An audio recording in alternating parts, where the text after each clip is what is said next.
Hey, good morning, everyone. Thank you for joining. We're going to get started in just a few minutes. Got a few folks that are still joining from the into the webinar. I've got an exciting webinar planned for you today on the power of leadership coaching. So looking forward to it. Thank you so much for joining. Be starting in just a few minutes. We have an end of summer here in California, and the weather is starting to cool off a little bit. Hopefully everything is good in your neighborhoods as well.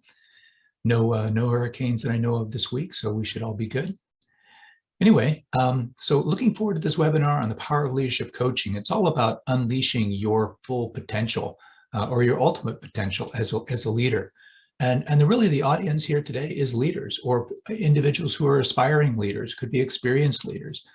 So we're, very excited today about talking about the power of leadership coaching. I know there's been a lot of questions that have come up about leadership and what leadership is all about. And I hopefully I will be able to answer all of your questions today. And if not, we can always have a follow-up chat with regard to what leadership coaching might mean for you. So anyway, thank you once again. I appreciate you all joining today, taking time out of your schedules to be with me today. Learn a little bit about leadership coaching, what it is, what the journey looks like, what type of benefits you'll receive from it, what's the ROI. I'm going to be able to answer all those questions, but first I just want to say what a privilege it is to have you join me today. I know you all have busy schedules, so I want to get right back to it, but I am grateful for your time and your attention here today. And by the way, folks, it should come as no surprise that leadership is in a sad state these days. With the pandemic and all of the things that are going on, there's a leadership gap in the world today. We need to close that leadership gap because so many organizations are struggling, cultures are eroding, and the primary reason for that is that we just don't have the amount of leadership, the level of skills that we need out in that workplace. So my mission is to hopefully close that gap, to help propel and to promote better leadership out there, to help make you a better leader in your own right. And so I'm hopeful that if we can create better leaders out there, that the world's going to be just a much better place. So as we get started, I just want to let you know, of course, we're recording this session today. We'll take questions, Q&A. I've got the Q&A board up here. I've got the chat board up here. So if there's anything that comes up, I had a couple of questions that came in from registration that I'm going to try to cover toward the end of the seminar. And hopefully this is educational and provide you some value back. So with that, I'm just going to go ahead and share my screen, and we're going to go ahead and get started. Okay. You're going to get to see my beautiful picture of Mendoza as we get going, and then I'm going to start sharing my screen. All right, hopefully you can all see that now. All right, I'm going to start today's webinar with a quote from one of my very favorite leaders out there, and his name is Ed Rapp. Ed Rapp was a group president and a former CFO for Caterpillar back in the mid-teens, 2015, 2016. He was really on track to become the next CEO of Caterpillar, just a super, super guy. Unfortunately, in 2015, he was diagnosed with ALS, and that's Lou Gehrig's disease, for those that are not familiar with that. And he chose to retire from Caterpillar and to really spend time with his family and be a champion for ALS. But one of the things he did, and I truly believe he was one of the best leaders that Caterpillar has ever had. He wrote a book on lessons learned, and his quote basically is that it is a stark reality of leadership that you learn the most and you find out who you really are in the toughest times. And that's really what leadership is all about, right? As a leader, you're constantly under pressure. you're in the firefight. There's things that are going on every day. You're getting hit from all sides. And, that true character, when you start to think about who you are as a person, how others perceive you, your true character, your true self will come out when you're under that pressure. So with everything we've experienced over the past 18 months, right, we've experienced pressure like never before. The bad news is that it's not going to get any easier. We've seen a lot of the articles and the press that's talked about how the new normal is going to be even tougher for a lot of leaders. But the good news is we have options to grow and improve as leaders and become more resilient along the way. So what we're going to cover today, right, and it'll be a number of topics on our agenda, right? We're going to talk a little bit about the challenges for today's leaders. Some of those you will obviously resonate with, but there may be some new ones that you're not familiar with. I want to talk about what is leadership coaching. That's kind of the primary purpose of today's webinar, is to give you an understanding of what leadership coaching is, what it is not, and how it can help you, right? One of the things that I get asked all the time is, about this coaching journey. What does that mean? What does a journey mean? And what can I expect as the steps that I would go through as one of your clients, John? And of course, does it work, right? What's the return on investment? Coaching is one of those things that the popular press has indicated that there's a good return on investment, but I've got some numbers that I want to share with you that will point that out in a little more detail. I've come up with some best practices around selecting a coach in case you're interested in a coach, whether it be myself or another coach you may be looking at. But I want to give you some of the best practices and tips that I've learned. And then we're going to talk a little bit about what is intelligent leadership. And you probably have seen this if you've taken a look at my website or you've seen any of the information that I've put in my newsletter. I talk about intelligent leadership. So I really want to dig into what is the type of leadership coaching and the philosophy that I use in my leadership coaching. And then, of course, what are the next steps you need to take to unleash your power as a leader? And that's what it's all about. So let's get going. A little bit about myself, John Burt. I'm an executive leadership coach. I've been an executive in the management consulting world and the corporate world for over 36 years. So I bring a wealth of experience in working with large companies.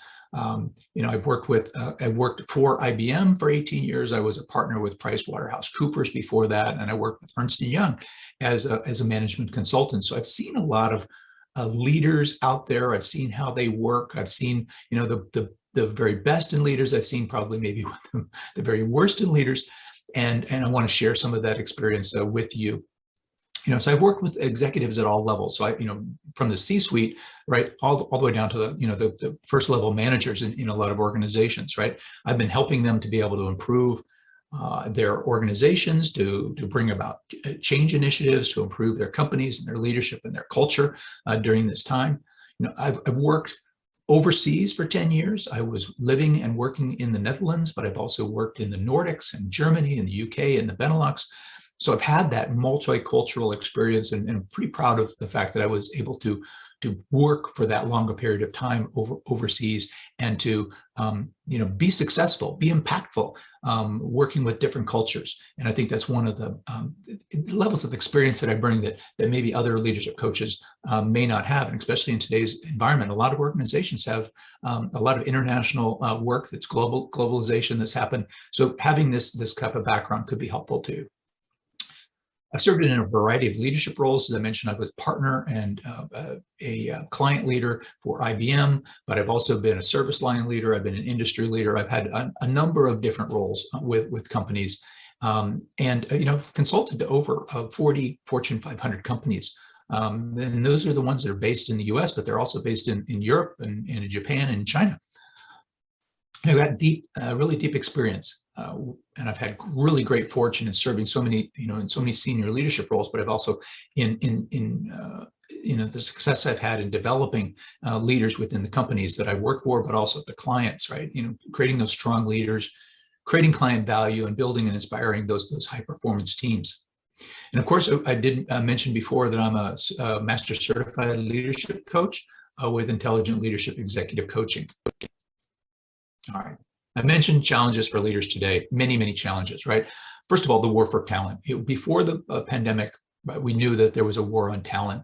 People stealing. I used to get calls from headhunters every day, asking if I knew anybody who could do this, or if I was interested in moving on to do something else. The added piece that's come in that's new for, say, 2021, that a few publications are writing about now, is that we are looking for new skills. Right. So it's first of all, we knew that there was a shortage of good talent out there, but of course now you're adding in, the fact that there's new skills that are being required, and this comes from the Association of Executive Search Consultants. So this is, for the people who are actually searching for new leaders across companies, right?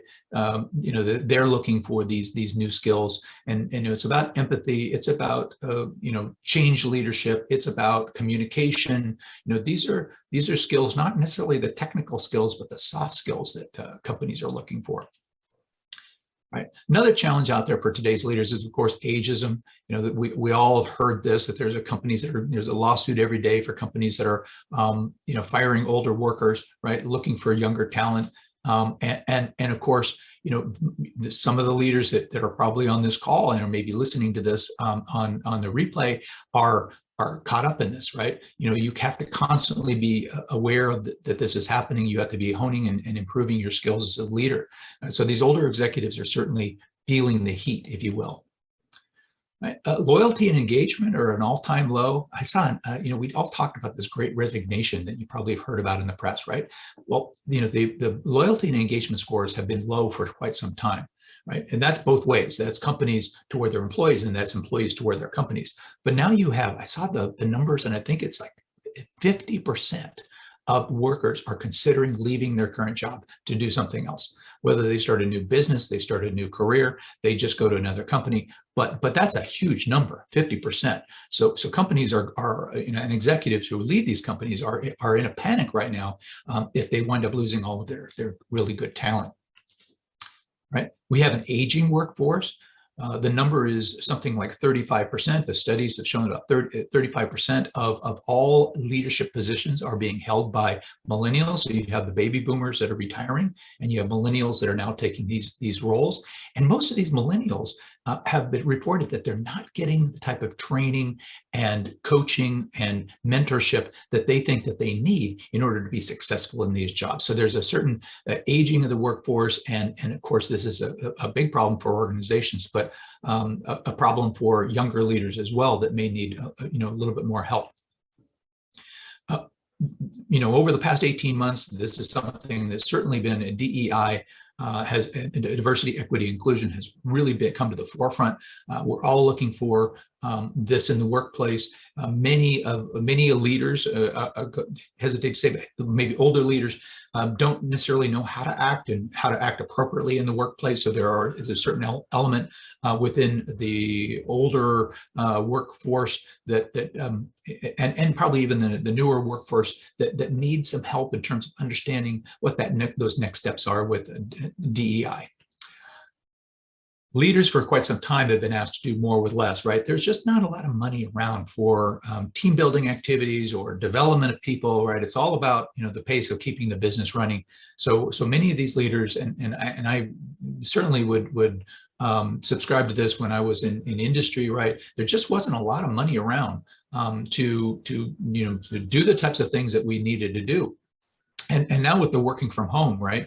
Leaders are basically asked to try to manage workforces that are in the office, some of that are partially in the office, some of that are working from home, that's working from anywhere. So there is really no life balance for these leaders. And then, of course, the last one I want to mention is that the organizations, the priority for leadership development. We've all heard organizations talking about what they would like to do, right? But there are very few that are walking the walk. And I would say that, as I talk to leaders in my network, I find that a lot of these leaders are saying the right things, but it really falls upon the employee to go seek out and take online training, maybe take a course somewhere, maybe do something else. But many of the companies are not investing and not walking the walk, as they say, or walking the talk, as they say. But, I think this is changing. I think I'll show you in just a few minutes that many of the companies are taking a new look at leadership development. And I think it's, we'll see if that comes come to fruition in the next few years. Okay, so employees and leaders here, they're under these challenges, right? They do really feel undervalued, right? They're feeling really overworked and stressed out, and they're feeling, frankly, they're feeling insecure, right? And will I have a job tomorrow? Will this company survive tomorrow? But what's my future? Right? They feel disrupted. I mean, we've heard this term, and in terms of just you just feel out of sorts, right? It's just impacting the world. What's the next step, right? And they're fearful. They're fearful about the future. They're fearful because of the lack of trust in the organization, and we'll get to that. And then, of course, the worst thing that an organization can have is that you feel like you're underperforming. You're not hitting that ultimate potential that you'd like to as a leader, and that's in a nutshell is probably the root of some of the issues that we're seeing today. Just these underperforming leaders and people have essentially just checked out. Right, and it's not just the individual leaders that are under stress. Organizations they are struggling too. Right, there's an increase in and these are all trends for emerging trends in the 2021. Right, and this is from Maureen Metcalf from Forbes. Right, one of the emerging leadership trends in 2021 is that rapid change will become the norm. Right, and it follows that to deliver results faster means minimizing waste time and keeping employees focused. Right, so and who's going to keep those employees focused? It's going to be the leaders. Right, so research shows that the best organizations at managing scarce time, talent, and energy are 40% more productive than the rest. So increased expectations deliver faster results or impacting organizations. Second big trend for organizations is planning for economic volatility and uncertainty. Right? COVID-19 and other unprecedented climate and geopolitical events have really overlapped to exaggerate the effects of this in unpredictable ways. And we have this sort of continuous volatility, economic, social, and such that is impacting organizations and leadership. Emerging leadership trend is now that we're, when we talk about the new normal, is that we're planning for this uncertainty. We're planning for the instability to happen, and it's going to be a factor for a while, right? And probably for going forward. And an organization's inability to predict and plan can disrupt their progress in addressing critical issues and delay and slow down their reaction time, which amplifies any problems. They're not as agile, they're not as nimble as they need to be. And finally, there's just an erosion of trust, right? Forbes mentioned before suggested that there, and as a result of COVID-19, the pandemic, and other factors, there's been a significant erosion of trust in institutions and in the principles behind them, and in terms of organizations and leadership. And trust is essential. It's an essential management tool in every sector and in every relationship.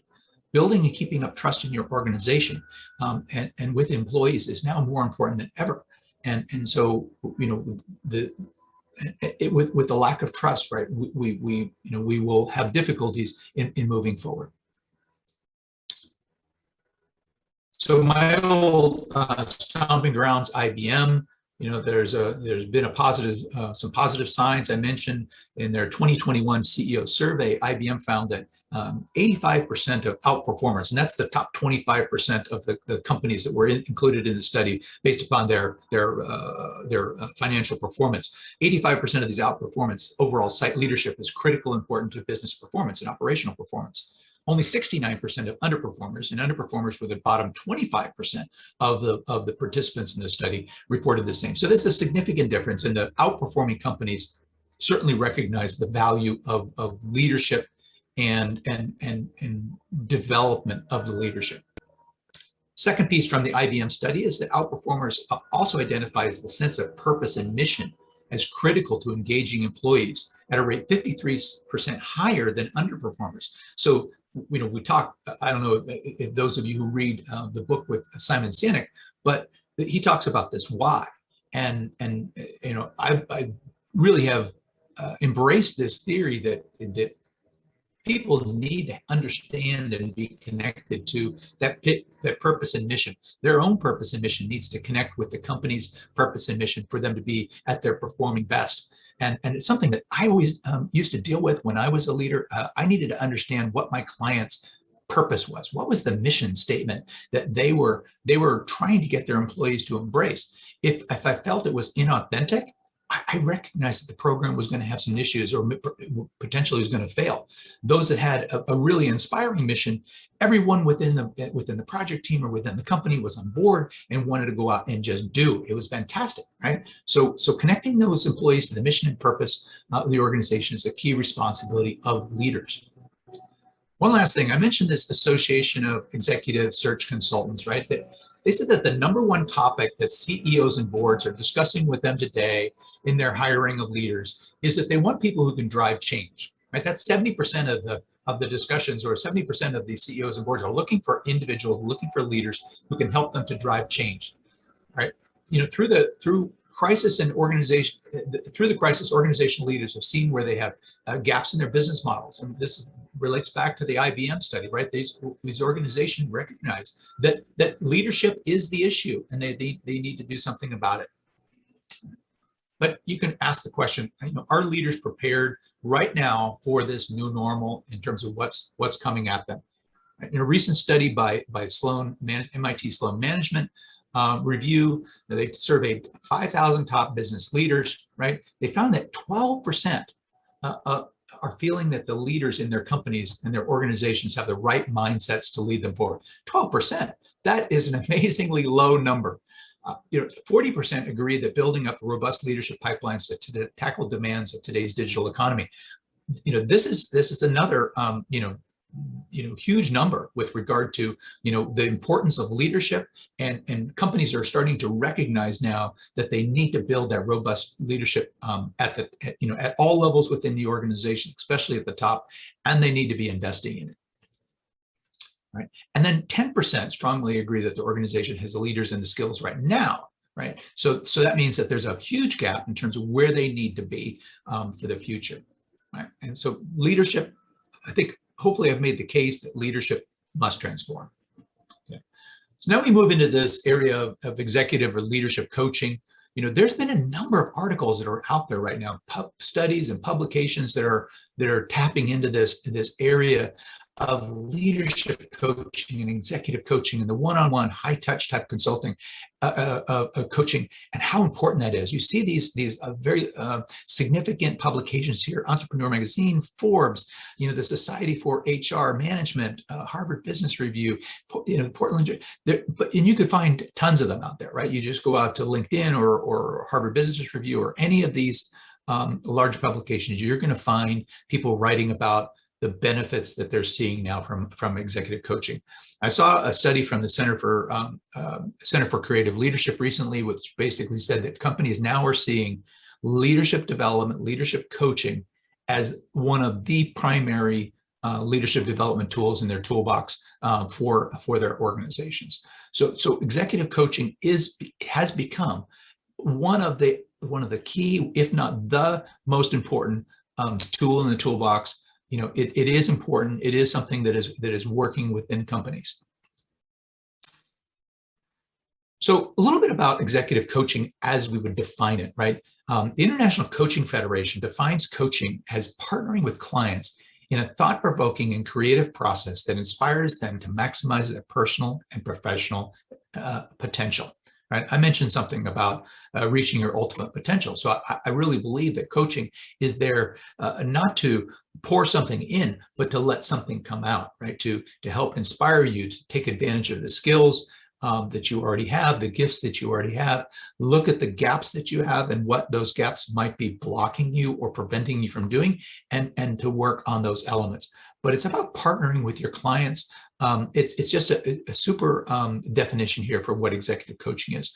So I get this question a lot. What does a leadership coach actually do, right?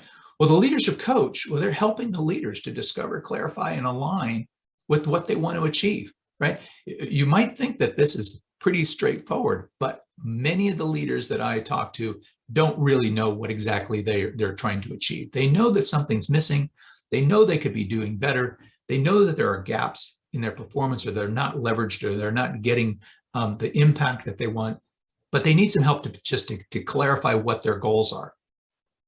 Leadership coach also guides the leader through self-discovery with their strengths and gaps. Now, here's an important element in the sense of the coach is not there to tell you what to do. The coach is there to guide you. And by guide you, I think you create relevant experiences, you discuss relevant experiences from the coach's perspective that might help the leader get to that aha moment, right, for themselves, right? But it's really about the leader themselves coming to the understanding of what they are missing or what they need to lean in on. Third element is working hip to hip with the leader to generate those solutions and strategies. You need a coach that's engaged. You're going to need to work closely with that coach to build that bond so that there's trust and that there's a free flow of communication. But that leader and the coach really need to be working hip to hip throughout this entire process. Fourthly, they are going to hold that leader responsible and accountable for the goals and the plans that they make, right? And I'll talk about this in a little bit, but leadership coaching is not all about roses and sunshine, right? We're going to be talking about some things that are really tough, right? And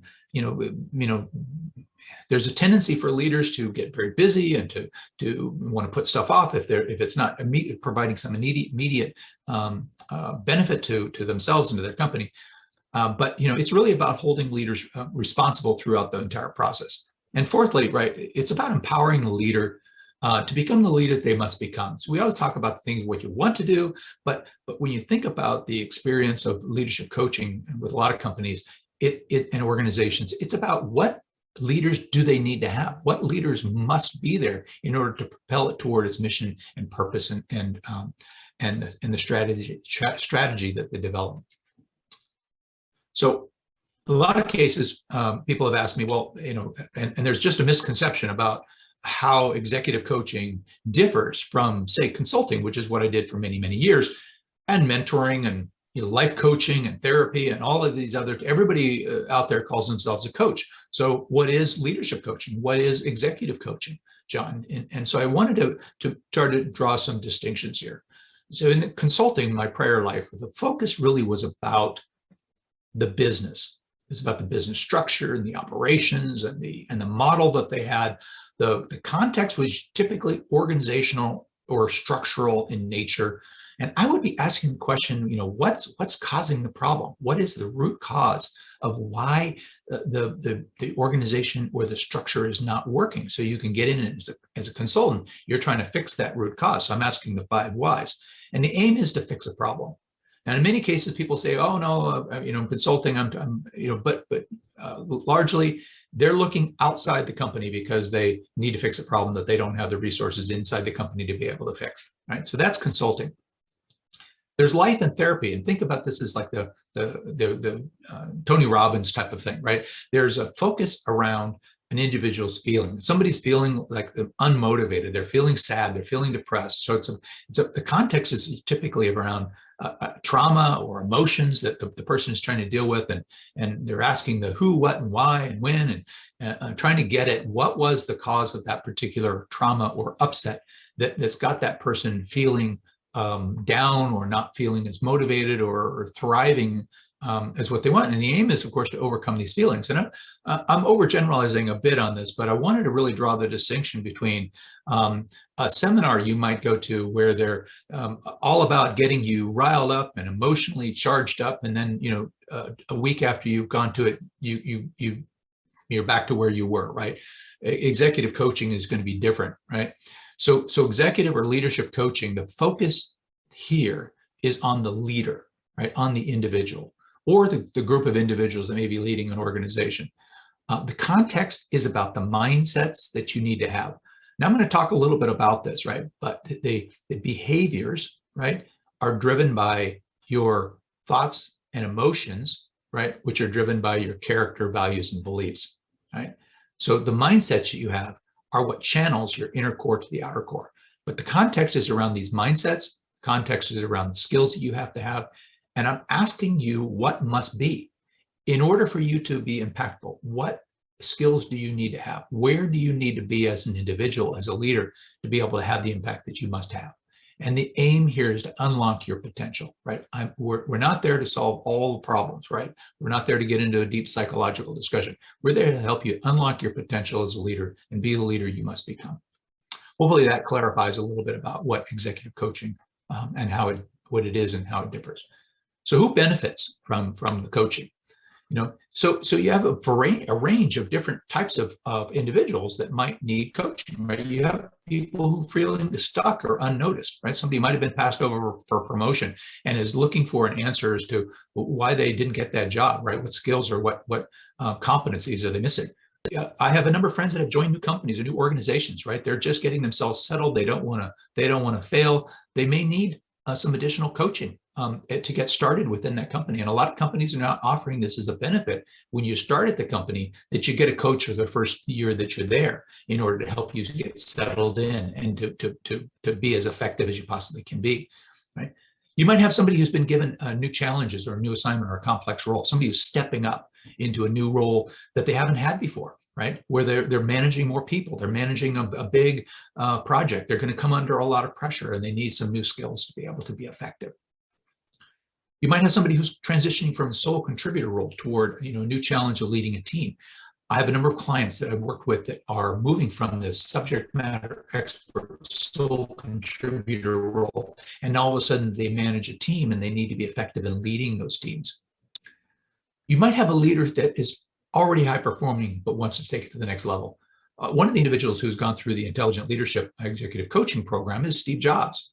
From Apple, you may know. So here's an individual who would consider he's already a billionaire. When he went through it, of course, he's passed away. But when we went through it, he's already a billionaire. He's already CEO. Why do I need coaching? Well, he was looking for that extra. He was looking for constantly sharpening the saw, trying to improve his capabilities. And then you have individuals who might be feeling burned out or loss of enthusiasm, and they need to kind of kick it back into gear. They feel it, they know it, and they're just looking for, to try to figure out what's blocking them, what's caused them to be in a funk. And then lastly, we have people who are looking for to shape their legacy or succession planning within an organization. You might have somebody who was a brilliant, sole proprietor, founder of a company that's now turning this over, or was a brilliant leader and is now turning this over to a new generation and needs to develop the skills and the transition plan for those new leaders to come into the role. And I actually have a client that I'm working with right now that is going through this, and we're working on what that succession plan will look like for them. So, with leaders, one of the things that I find is that they don't feel comfortable asking for help. Now, I think back to my own experience, and I certainly had a big ego, and I thought I was a good leader, right? But it's asking for help, looking to improve yourself, if you will, right? It makes a lot of leaders feel embarrassed, right? They feel like they're not adequate, right? They'll tell me I don't need coaching. Folks like yourselves in the org, they don't feel like they need coaching, but they do know that something's missing, right? And what I would say is we need to think differently about this. Brene Brown talks a lot about this idea of vulnerability, right? And I have a quote here from her, talks about the courage to be vulnerable. It's not about winning or losing. It's about the courage to show up when you can't predict or control the outcome, right? And this is really what's interesting about leaders, is in so much of what we do, we're bombarded with things that are new and different and new challenges, right? And you don't know the outcome, right? And you may not know the outcome. I can tell you almost certainly that the outcome of the leaders I've worked with is that there's a significant improvement in their confidence and their ability to lead, and showing that vulnerability, the willingness to be vulnerable and say, hey, listen, I think I could do better. I think I can be better, is the starting point. So I would encourage you to have courage and to be vulnerable, have a discussion about leadership coaching. So for many of you, you're thinking about coaching and you hear about coaching engagement, you're saying, what the heck is that, right? What does that mean? right? Optimal coaching, I believe, is one-on-one. High-touch consulting. There's a lot of models out there right now that are on. It's evolving. It's for more for groups and for larger settings where you do a bit online, but you're in a group setting. I believe that the more impactful for many individuals is the one-on-one coaching. And I typically will do something between 4 and 12 months. And you'll have, between 60 and 90 minutes per week or every other week as direct contact with your coach. So you start off, most programs that I've looked at, and I've looked at a number of programs in terms of what people are offering, you'll start off with some sort of discovery process, right? You're going to get the coach and the client are going to get to know each other. They establish those rules of engagement. They're setting some goals and expectations for the process, right? You have to understand, a lot of people want to know. People are very uncomfortable if they don't understand and know the whole process. And one of the things I find important is to try to identify the stakeholder group for this individual. Leaders don't operate in a vacuum, right? Some people are hesitant to start talking about who their stakeholder group is, but this is very important. These are the individuals that you're working with who have a perspective on how you show up as a leader. So I want to know early on who the leader stakeholders are. And I'll get to that in just a moment in terms of how we go about using them. Okay, so then there's an assessment process, right? You're establishing a baseline. You're essentially trying to figure out about this individual, both inside out and outside in. You're establishing that baseline. We have a number of different tools that we use that are pretty rugged and been used in a number of settings. But we'll do assessments that measure at your core what your values, what your beliefs are, what are your reference points as a leader. Right? And secondly, we're going to do an outside in to have your stakeholder group give perspective on how they see you and show up as a leader. Right? So you're really trying to understand fully how this leader operates. And there's a number of different reasons for that. I mean, I subscribe to the idea that prescription before diagnosis is malpractice, as in medicine, right? But before we start off on some leadership journey, we need to get to know the individual. We need to get to know how you tick, both how you think you tick, but also how others see you as well. Then there's this action planning phase, which is really where you start to get into the meat of it, right? You're creating a vision for yourself, and you want that vision and that, what is your mission? What is your purpose here? How do you see yourself, and how does that meld with the targets for the organization, right? You're setting the targets for yourself. You're creating your own individualized development plan. So every plan is different. Everybody will take the results of the assessments that they do, and they'll craft their own unique plan. And you're going to solicit that stakeholder improvement I mentioned before, right? The stakeholders can be very valuable sources of information about whether or not you're selecting and working on the things that they think are the most important. You move into the implementation phase. So what I ask my clients to do is to share their plan with their stakeholder group, right? We work together on those development activities. We have those weekly or every other week sessions together. We pivot, we learn from that, we discuss what's happened and what could have gone better, what did go well, and we're documenting along the way what progress we're making toward the goals that we've set out. And most importantly, with methods that I've seen, which I just want to reiterate that, I was a consultant for a number of years. If you don't measure and you don't produce results or outcomes, you don't have a good plan, right? And so measuring the ROI, soliciting the stakeholder feedback, analyzing the results, making sure the leader sees how others are perceiving their progress is very, very important, right? And of course, at some point in time, the journey ends. So you are trying to develop a sustainable plan that the leader can follow. You give readings, you have new learnings, new sources of information. And of course, as a coach, I'm always available to my clients on an on-call basis if they need a follow-up or they're having a question or concern about something. But that's typically what a coaching engagement looks like. You should be able to see similar types of elements of this in any coaching plan that you might be considering. So talking about the cost and the value, right? Want to know if coaching really works, right? Well, the Korn Ferry Institute, and Korn Ferry is a big executive search organization, and they have a research arm good group of people. I've worked with a number of folks over the years, but what they found is that there are three things that, in terms of what are the most important for coaching, right? So coaching does work, right? So coaching has made a moderate to large scale improvement in the skills and performance of leaders, both for the executives themselves, but also from the stakeholder group looking in and seeing the executives and the leaders and the improvement that they made. So they are finding that in fact that it does work.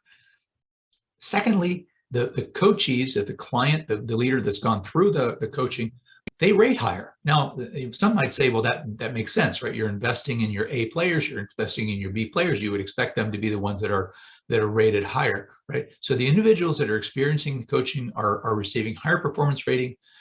They're reporting stronger, capabilities and confidence and willingness to engage in whatever activities they've got. And then thirdly, right, the effects of coaching are far-reaching. So it's not just the individual, right, but you're going to impact a number of different things, right? So you'll have that individual skills and behaviors, but you're also going to have the teams that they're leading or they're interacting with, the productivity of those teams, the employee job satisfaction, the employee satisfaction scores, and then of course ultimately business deliverables and the results, the operating results of the company are going to improve. So with regard to cost, right, industry surveys show that the average cost for a 6-month coaching engagement can range from $15,000 to $75,000, right? So that's the range. What I'm finding is that it will depend upon, the seniority of the individual, the amount, what they're looking to do, of course, how many of the different assessments that we use, but this is roughly the range you should expect to see. And just so you are aware, right, Pricewaterhouse and the Association Research Center did a study where they found that there was a meaningful ROI for coaching, roughly 7%. Of the or 7x, sorry, of the cost of the coaching, right, was returned to the company, and 25% of those companies that were surveyed reported an ROI much higher, 10 to 49 x of the money spent were returned to the company. That's pretty incredible results that are coming back, and this was done by a pretty credible firm, PricewaterhouseCoopers, a company I used to work for. So it's great to see that there are hard numbers associated with this. The costs, depending on what you're looking to do, are reasonable for the return you're getting. So I mentioned that I was going to talk a little bit about best practices for selecting a coach. You'll see the study that was done by the AMA on the right-hand side. But I wanted to pick up the things that I think are the most important, right, is that having a coach, you really need to have a specific improvement plan. We do spend, I mentioned to you before in the journey, right, why do you spend so much time up front is you want to have the right target. You really want to make sure that you're focused on the individual's performance. You're working on a specific leadership capability or need that you have, right, and you don't get, you can study many different things. I mean, there's so many things about leadership out there, right? But you want to make sure that you're really focused on those things that, less is more, the philosophy. I really believe in that. If you focus on just a few things and you get the impact that you're looking for, then you can move on to the other things. The second thing, of course, that came out of this is looking for real business experience. I mentioned before that there are a lot of coaches out there, and there's a lot of coaches out there that they may or may not have the pedigree of what you're looking for. I really believe that one of the most important things a leadership coach can bring, and one of the reasons why I'm in this business, is that I believe that experience. You need to be able to have reference points for your clients. That's what helps you grow. You hear experiences, you can create necessary reference points from somebody who's been an executive, who's sat across from executives, who's been at the table, who can share with you how you could map your path. So having that business acumen and experience is been highly correlated with the success. And then thirdly, right, you want to interview that coach. I do a lot of discussions with clients where we have to find out if we're going to be compatible with each other, right? The best type of relationships that I have are with people where I can sense that right from the beginning that we're going to have that bond of trust, right? And you trust me, I trust you. We can have an open dialogue. I want to get to know a little bit about you, but making sure that you feel comfortable with your coach, because you're going to spend a lot of time with them. You're talking about a 6 or 9 month journey. You're going to need to spend a lot of time with this coach. You want to make sure that it's somebody you feel compatible with. So those are just 3 of the things that I think are come out of this study that really jump out at me in terms of what you should do when you select a coach. So I want to talk a little bit about intelligent leadership executive coaching. Right. This is the model that I subscribe to. Right. It's a model that was created back in 2010 by John Mattone. He was actually working on this model long before he launched it. But he is the #1 authority on intelligent leadership coaching. He's written a number of books. I think he's got a dozen books now. He's been the #1 executive coach by Global Gurus for the last 3 years. He's got the #1 blog. So he's coached probably more than 10,000 different executives, including Steve Jobs, right, to become more stronger, vibrant, more effective leaders and people.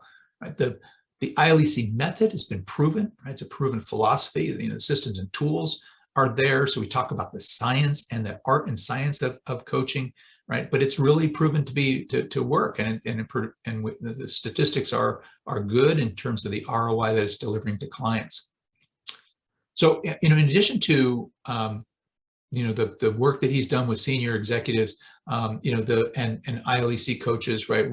We have coaches that all have the master certification that's been acknowledged and recognized by the International Coaching Federation. So it's a solid backbone for the work that I'm doing. I did a lot of research when I was looking for kind of the toolbox that I wanted to use, and I really found that the John Mattone and the ILEC method was really top drawer. Okay, so I mentioned before that he's the #1 coach last 3 years running. He's got the #1 business blog. We've got a number of clients that have, company clients that have used this method. It includes Apple and Amazon, Cognizant, IBM, KPMG, just a number of clients out there. The big name CEOs, Steve Jobs, Roger Enrico, Bill Loeb, and a number of others. So we have a database of over 12,000 now that have taken the surveys that in terms of evaluation of leadership traits and skills and competencies. Just amazing. And then, of course, I mentioned that John's produced 12 books now, bestsellers, and he's got IP rights to all of this method. So great stuff. At the core of what ILEC is doing, it's called the Wheel of Intelligent Leadership. So much focus is made on this outside ring, right? The outer core, the observable leadership skills and behaviors, right? Driving for results is important. Critical thinking, it's important. Mentioning to the other day that somebody said that critical thinking, they would give up all sorts of other things if they could just get people with better critical thinking. Well, decision making, strategic thinking, emotional leadership. These are all the behaviors that you would expect to see in a leader, and that you typically get measured on when you're doing your performance reviews. But where does it start, right? That's the key, right? It all starts with that inner core, right? This is the blueprint, right? The foundation of your leadership, and it's what leaks out or emanates out into that outer core that determines whether or not how you do your drive for results, or determines how you do your decision making. But it's about your self-concept, your character, right? Your values and belief systems, and how all that comes together. What kind of emotions do you have, right? And if this inner core hasn't matured, if you're not hitting on all cylinders, right, it can have a tremendous impact, and positive or negative, on those outer core observable behaviors. So this is what we work on. And the reason why those assessments are so important is it gets at those values and beliefs and the reference points and elements of character that you wouldn't see otherwise in just doing a 360 assessment. So this is the Wheel of Intelligent Leadership. I'm going to skip on by this slide. and I'm going to go on to the final slide that I've got with regard to ILEC. I just want to make sure that, what I do is I do the one-on-one leadership coaching, but I also do cultural transformation work. I do speaking engagements. I do workshops with leaders. So, what I'm really focused on is not so much the business, right? The mechanics of the business. I'm really focused on the human element, right? The leadership, how leaders perform, the type of cultures that they create within companies. And I really want to improve that because I think that's the success, the recipe for success for clients. So our results, I mentioned to you before that we have a good track record. So for ILEC, for those clients that we've had that have had taken the programs for 6 months or more, because we offer some that are shorter, right? But for 6 months or more, right, 98% showed either a significant improvement, a slight improvement, or a moderate improvement. There are 2% that didn't. They showed no improvement. We dig into a little bit in terms of what happened there, but this is pretty impressive track record of those clients that have gone through this in the measurement tools that we use. We have clients that are really talking have given us some fantastic quotes about the work that we're doing, that has had a great impact on them, helped them to achieve their potential. I've had clients that I've worked with personally that have given me the similar feedback. It's really powerful. It's an amazing thing to do, to go through these leadership programs, and something that I wish that I had done a little bit more when I was back in industry. Okay, so here we are now, right? You now understand the power of leadership coaching. You should have answered all the questions you have around leadership coaching. And now it's time to figure out what's right for you and your organization, right? So if you're interested in one-on-one coaching, you can try our complimentary coaching session. I can also offer you the MLEI survey and a debrief on that, if that's something you're interested to understand what your leadership style is. If you want to talk about a speaking engagement, or you want to talk about cultural transformation assessment, happy to do that. But most of all, let's just talk. Let's have a discussion about maybe what the value you want to see within leadership coaching. Lots of information there with regard to my email, my phone number, and my website if you're interested in taking a look in more detail about some of the details I talked about here today. So here we are, final thought, right? Executive coaches are not for the meek. They're for people who want unambiguous feedback. If coaches had one thing in common, and that's they're ruthlessly results oriented, right? And I talked about the fact you need to be outcomes oriented. Executive coaching is not therapy, right? A lot of people think it is. It's not. It's product development with you as the product, right? This is pretty powerful stuff. I hope that today's session has brought some value to you, and that you you see that this is something that would be right for you or for your company, or at least you're interested. Please reach out. Let's have a conversation. Okay. So with that, I'm going to jump into some questions from you. So hopefully, I have some questions that I received earlier, and then I see a couple of coming in here. So I want to just be able to address those, right? Some of the ones that I got a little bit early, right? How do I know if leadership coaching is right for me, right?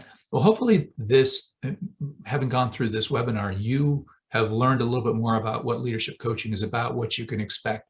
If you're still wondering whether or not it's something for you, if you're a leader out there and you're looking for something, let's have a conversation. There's this is completely complimentary. I want to make sure you feel comfortable that you're going to get some value out of it.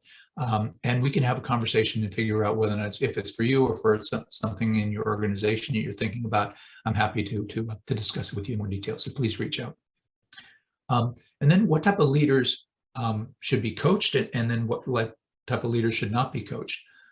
Well, I believe, because of all the experience that I've got, is that everybody should be, and Stephen Covey used to talk about it, sharpening the saw. Right? So I believe that everybody should be looking to learn and to grow. As long as you're out there in the business world, or even you're leading in organizations with a nonprofit or your local community group, you should be trying to improve your leadership skills, because that's where it's all about. Always continuing sharpening the saw. So I think that every leader should be able to benefit from leadership coaching. The people who should not go further is that, if you're not interested in changing, and I know this seems a little odd, but if you're not interested in, if you're kind of satisfied where you're at, somebody was talking to me the other day, and they basically have convinced themselves that they're okay with the fact that they're not okay.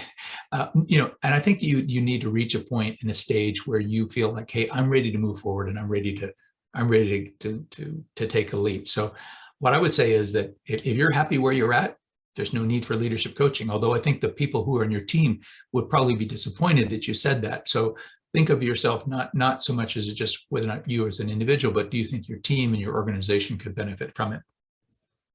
A corollary question, I guess, as I'm getting is can anybody be coached, right? I believe that in a lot of cases, most everybody can be coached, right? I believe that people who have flawed characters, right? If you have a flawed character, and we'll find that out through the discussion, but there's sometimes you have people who think about Enron, think about some of these scandals that you've seen. There are people who have flawed characters out there. I don't know that you can overcome a flawed character. You can, if you have gaps or you have things that are just weaknesses, right, and you're willing to explore those, I think we can improve. But if you fundamentally have a flawed character, I may not be able to help you. Nobody will be able to help you. So I don't know if that answers the question, but can every leader be coached? I believe that 99.9% of leaders can be coached if you're interested in it, or people who are aspiring to be leaders. And then I get somebody who has asked me, what are your unique qualifications? Right. Well, I will start with the fact that I've got this tremendous treasure trove of experience, right? Working overseas, working in industry, working with clients that with C-level down to the shop floor of clients. I've seen all sorts of leaders of all stripes, of all cultures.